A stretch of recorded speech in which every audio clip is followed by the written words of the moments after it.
Қараңғы қазақ көгіне өрмелеп шығып күн болам. Қараңғылықтың көгіне күн болмағанда кім болам? Сұлтанмахмұт Торай.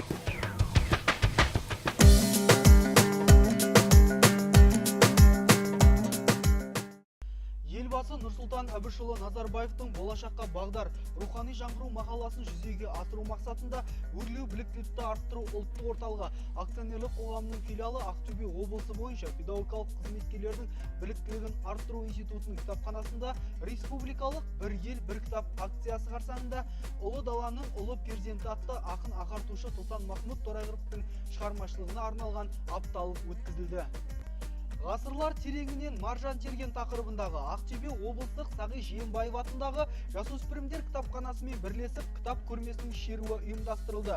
Бұл шарада Сағи Жиенбаев атындағы облыстық жасөспірімдер кітапханасының әдіскері Кенжебаева Арайлым Сабыржанқызы екі жақты бірігіп өткізіліп отырған шараның жоспарларымен таныстырды.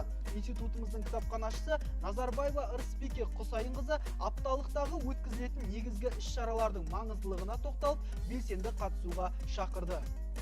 Сұлтанмахмұт Торайғыров шығармаларына арналған арманы асқақ ақын атты апталықтың қатысушыларына арналған интеллектуалды ойын 20 минут оқыда 3 минут эссе жаз әдісімен жалғасты. Бұл әдіс бойынша қатысушылар ақынның шығармашылығы туралы ой толғауларын эссеге арқау етіп, ақынның түрлі тақырыптағы шығармаларын талқыға салды.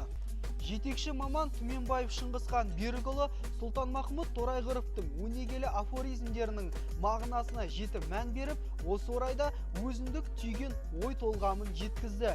Институттың аға оқытушысы Сүгірбаева Анаргүл Сағынбайқызы әлі де зерттеліп жатқан Сұлтанмахмұт Торайғыровтың шығармаларының тәлімдік тәрбиелік бағытындағы өзектілігіне тоқталды.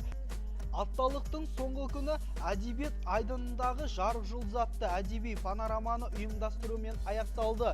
Институт қызметкерлері мен тыңдаушылары қатысқан бұл шара кафедраның аға оқытушысы Қайдасов Әділет Жеткербайұлы оқыған ақынның еркіндікке ұмтылған шәкірт ойы шығармасымен басталды. Көркем сөз шебері арманы асқақ Сұлтанмахмұт Торайғыровтың жыр тізбегін қатысушылар өз пікірлерімен өрнектей отырып, ақын еңбектерінен рухани нәр алып, тыңдаушылар өздері шығарған өлеңдерімен тебіренте толғады. Шараға қатысушылар Сұлтанмахмұт есімі мен оның шығармашылығының жыр дариясы арналы поэзия өзенінің бірі болып қалатын мақтан етті.